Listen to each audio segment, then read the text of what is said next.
My life's kinda been like a whirlwind tour of the world's kitchen, only with more passport stamps and less sanity. Name's Kira, fresh into the third decade of my ride on this rock, and I've made a living out of breathing in the spices and dishing out the experience through my vlog. So it was just another steamy day in Thailand, with me elbow deep in noodles and peanuts, learning the ropes of an insane pad thai from this little old dude who could have been Yoda's culinary cousin. That's when this tall drink of water, Mark, stumbled into my life, literally. He tripped over a foldable chair trying to get a better look at the pan and nearly ended our romance before it started by nearly sending me headfirst into my own sizzle. Whoa, sorry about that, he chuckled, hauling the chair out of the disaster zone. Just trying to see how the magic happens. You could say it's all in the wrist action, I said, giving the noodles a flamboyant toss. Careful there, wouldn't want to add roadkill tourist to today's menu. Mark laughed, all easy charm and crinkly-eyed smiles. Mark, he said, extending a hand once he was sure it was safe.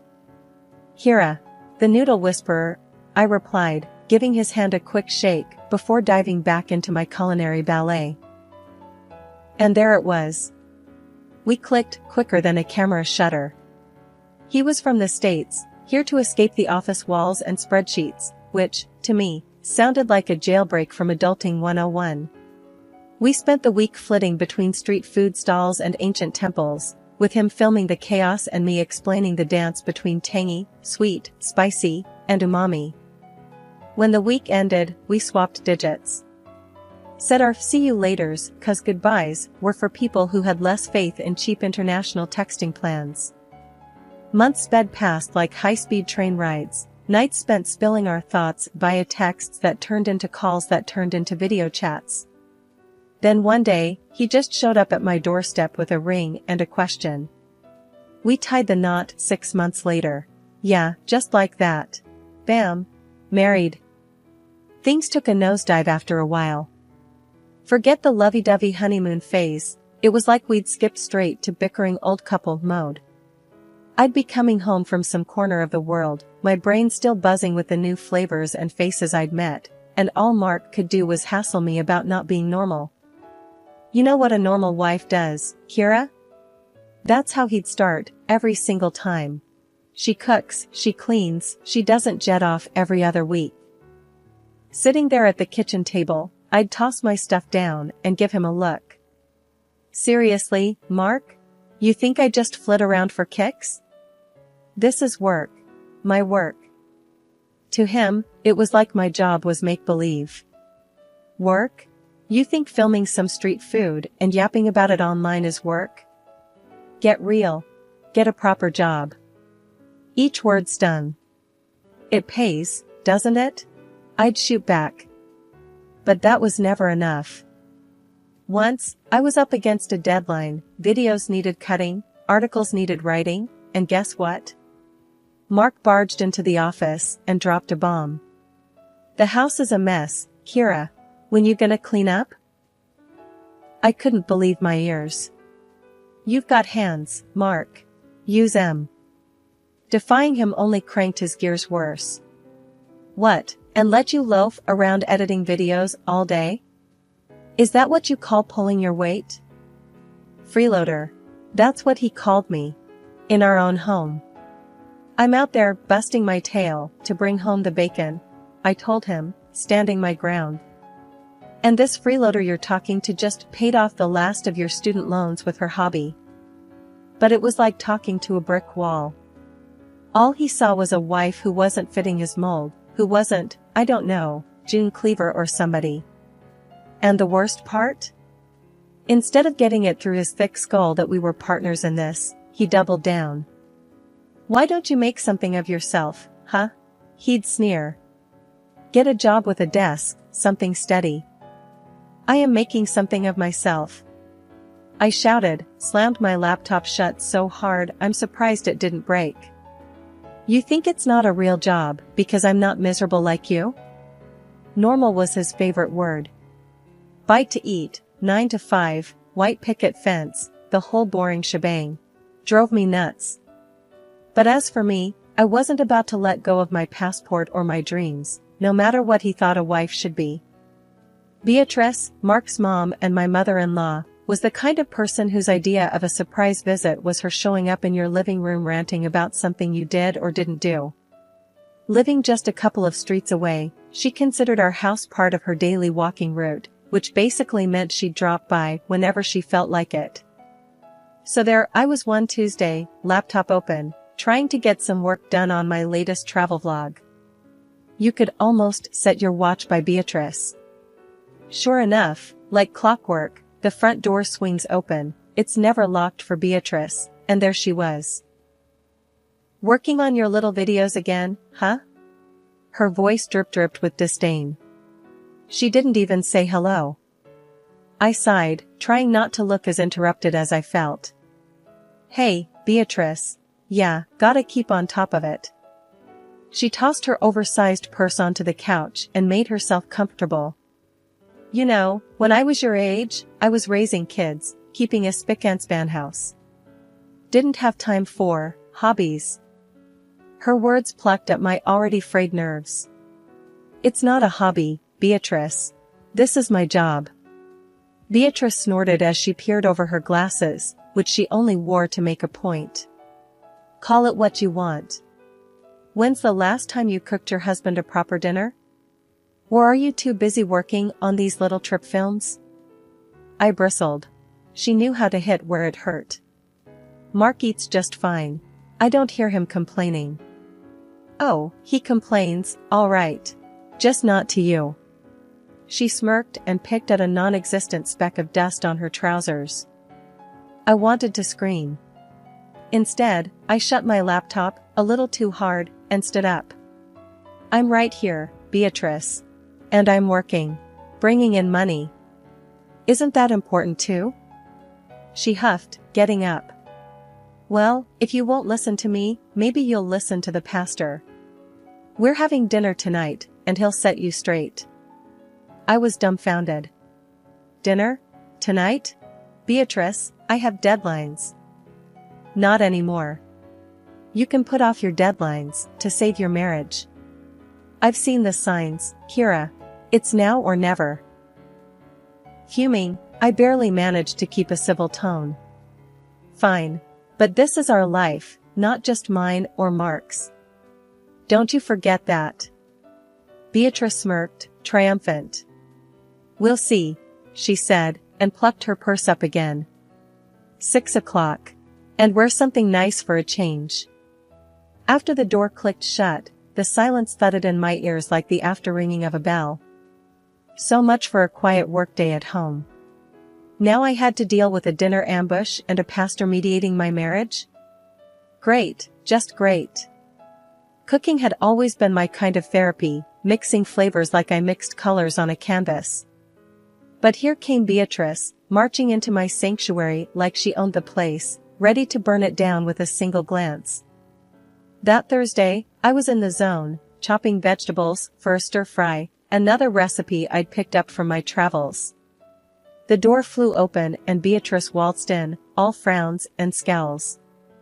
"What's that smell?" was the greeting I got. No hello, as usual. I kept the irritation out of my voice, doing my best to stay polite. "Stir-fry. It's a recipe from Thailand," I replied, hoping she'd just sit down and maybe, just maybe, keep her opinions to herself for once. But no dice. "Can't you make anything normal? Real food?" Beatrice scoffed, planting her hands on her hips. I could feel the anger bunched up at the base of my throat, but I swallowed it down, trying to preserve some peace. "I just thought we'd try something new," I said. Mark poked at the food with a fork like he was testing if a piece of roadkill was ready to be scraped off the pavement. "New? I've seen better-looking garbage." "You tell her, Mark," Beatrice egged him on, her arms crossed over her chest. "Yeah, Kira, stick to what you know, which isn't much," he chuckled. His mom laughed along, slapping him playfully on the arm. I felt my cheeks burning up. This was too much, even for me. But before I could come up with anything to say, Beatrice grabbed the skillet from the stove. "Don't waste our time with this garbage," she hurled the contents of the skillet into the trash can. The room fell silent except for the hiss of leftover heat on the empty pan. I stood there, frozen, trying to wrap my head around the fact that the meal I had spent the last hour preparing was now mixed in with coffee grounds and eggshells. My effort to please, to do something different, felt foolish now. I looked at the trash, and I could feel every cruel word and snide remark they ever threw at me sticking to my skin. I couldn't even be mad anymore, it felt pointless. I started to clean up, my movements automatic. The kitchen felt colder now. I knew I should be angry, I should scream or cry or something to show them this wasn't okay. But instead, I just moved quietly, picking up the pieces of my failed attempt at dinner, at trying something, anything, to make this life I was living feel like it had a bit of me in it. The day had heated up more than the forecast said. It was Beatrice's birthday, and against my better judgment, I had gone and got her something special. Wrapped the gift myself, this mirror from Morocco, all hand-painted tiles and real craftsmanship. I thought she might appreciate something unique, something not from the department store clearance shelf. So what did you get her? Mark eyed me as he sprawled over the couch like some lazy cat. Something nice? I said, my hands tweaking the bow on the package, trying to smooth down my rising nerves. He chuckled. You're nice, and her nice ain't the same, Kira. We were in the dining room, this shrine to dark wood and silence, waiting for the queen herself to show up. I heard her before I saw her, that voice curdling the air. Mark, what's the hold-up? There's cake waiting. She swept in, her gaze fell on the gift, and she frowned. What's that? I handed over the package with a hopeful smile. Happy birthday, Beatrice. She looked at me like I was offering a dead rat. But she took it, shredded the paper, and held up the mirror. What in the world is this? I felt Mark's stare burning into my scalp. It's a mirror, handmade from Morocco. I thought it was beautiful, unique. Unique? She squawked, her face scrunching up. It's hideous. And before I could even blink, she slammed the thing onto the floor. Shattered glass skittered across the tiles like wicked ice. Mark didn't even flinch. Kira, what were you thinking? His voice was sharp enough to cut. I stared at the broken mirror, feeling something inside me splinter along with it. I'm sorry, I thought. She cut me off with a wave of her hand, turned to Mark. Tell your wife to stick to cash. Can't go wrong with money. I felt the shards of my patience giving away under my feet. I went to my purse, pulled out an envelope, last-minute insurance I knew I might need, and handed her 5 crisp $100 bills. Here, I said, trying to hide the trembling in my words. She snatched the cash hungrily. Well, that's more like it. Mark walked over, swept a piece of broken mirror with his shoe, looking at me like I was the mess he had to clean up. Next time, just ask me what to get her, he snapped. I dumped the shards into the bin, listening to them tinkle like a chandelier in a quake. A quieter, angrier part of me wished I could tell her exactly where she could stick her money, but instead, I quietly wrapped her cake slices, got through the day without another word. As the hours lurched by, the house filled with the laughter and chitter of guests, all of them ignoring the tense undercurrent that was me and them. I handed out drinks, laughed when expected, and played the part of the devoted wife and daughter-in-law. That evening I sat on the edge of the bathtub, staring at my reflection in the smaller, unbroken mirror there. If only I could buy something to fix what was broken inside, I thought. The silent room seemed to agree, and for a long time, it was the most understanding company I had. The wheels of my suitcase dragged a rhythmic clunking over the joints in the sidewalk as I walked up to my front door. I'd just gotten back from Greece. I was there for a shoot, for weeks of filming and a slice of freedom that I didn't know I was starving for until I tasted it. My keys seemed to jangle extra loud as I fitted them into the lock and swung the door open. What hit me wasn't the smell of the house or the stack of unopened mail. It was Beatrice, planted in the middle of the living room, bags piled at her feet like she'd just claimed a spot on the subway. I'm moving in, she declared, her voice brooking no argument.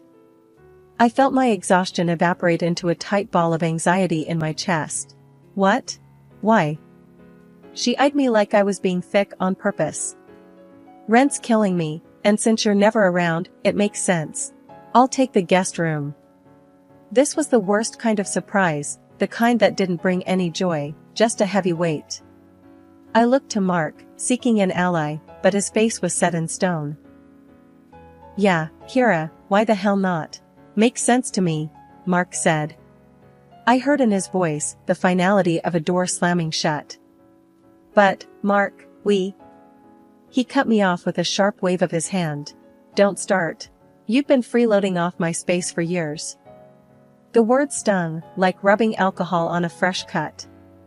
That's when my hand dove into my bag, rummaging past the trinkets and memories of Greece until my fingers wrapped around the envelope, the one I kept tucked away for moments impossible to predict. I slapped the divorce papers on the coffee table between us. They seemed to hover for a second before landing, a soft sweep in the tense air. I want a divorce. For a moment, Mark just stared, and the only sound was Beatrice's slow inhale as if she was about to dive underwater. He picked up the papers, and I braced myself for yelling, for pleading, anything. But without saying a word, he scrawled his name across the bottom and tossed them back at me like they were a takeout menu he didn't want. Beatrice, her eyes gleaming like when she found $50 in a coat pocket, actually clapped. It's about time. I looked between the two of them, this pair that was supposed to be my family, and I felt nothing but the need to fill up my lungs. I didn't belong here, maybe I never did. With one last look at the shell of what used to be my life, I grabbed my suitcase. Where you going, Kira? Mark's voice was a dull blade, not cutting enough to hurt anymore. Anywhere but here. My voice came out steadier than I felt. There were no goodbyes, just the click of the door behind me, a soft punctuation mark on the end of a very long, very tiring sentence. It's strange how life can do a 180 when you're least expecting it. A few months since the divorce and life settled into a new kind of normal. My apartment might have been smaller than the house, but it was mine. I was in the middle of a tea brewing ritual that had become my new little evening piece when there was a knock at the door. I opened the door, and there they were, Mark and Beatrice. Like they'd just been out for a walk and decided to stop by. We saw your TV show, Mark said, shoving his hands into his pockets, a sheepish grin smeared across his face like a kid caught with his hand in the cookie jar. Beatrice just stood there, a forced smile stretching her lips tight. Yeah? I said, nursing my mug, not stepping aside to let them in. You watching TV together now? You're doing well, huh? Beatrice chimed in, peering over Mark's shoulder to get a look inside the apartment.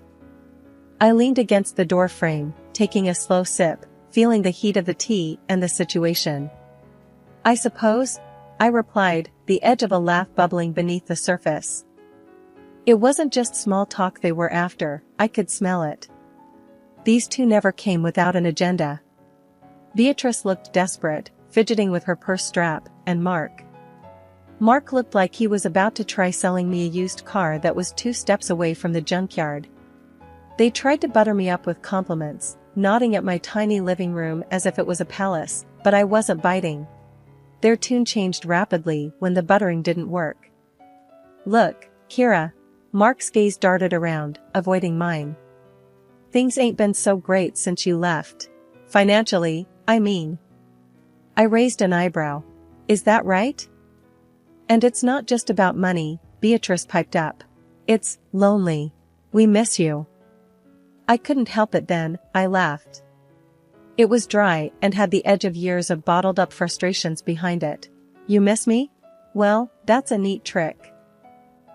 Mark's face flushed a shade of guilt so vivid I almost felt sorry for him. Almost. We just thought, maybe we could start over. I leaned closer, making sure they could see the lack of sympathy in my eyes. You thought wrong. I've moved on, and this? I paused, gesturing to the space between us with my mug. This is me being happy, without the drama, without the mess. You two were the best bad decision I ever walked away from. Beatrice's mouth snapped shut, her face folding into a scowl. Mark just stood there like I'd slapped him across the face. They didn't say anything more, they didn't have to. As they turned away, their shoulders slumped, the door closed with a soft click and I was alone again, my heart pounding a victory march. I turned, pressing my back against the door, sliding down till I was sitting with the mug held loosely in my grip, my laughter ringing out, clear and loud in the empty apartment. Turning the tables never felt so good. My life's totally flipped since the show took off. People can't seem to get enough of me eating my way through the most out-of-way places and bringing back killer recipes. I guess it's true what they say, everyone loves a good comeback story, and mine's being served up nice and spicy. As I sat scrolling through my socials, watching the follower count tick up like it's got somewhere to be, my doorbell rings. Who could that be? I haven't ordered takeout. Lo and behold, there they were again, Mark dragging his feet and Beatrice trying to straighten out her scowl like she's walking into church. Kira, you gotta listen. Mark gets down on his knees right in my hallway like he's about to propose again, which is funny in a sad sort of way. I'll do anything. I'll even clean the house, cook your meals. I crossed my arms, trying not to let my smirk show. Really? You cooking? That'd be the day. And Beatrice, oh, she's got this look like she just ate something sour. Kira, the show's great and all, but family's family. I let out a little chuckle. Oh, I know about family all right. And mine just got a whole lot bigger, a couple million online. They blinked at me, not quite getting it, so I spelled it out. My followers, Mark. They're my family now. And they seem to appreciate me a whole lot more. Beatrice piped up again, with her hands fidgeting like she's trying to pull words out of the air.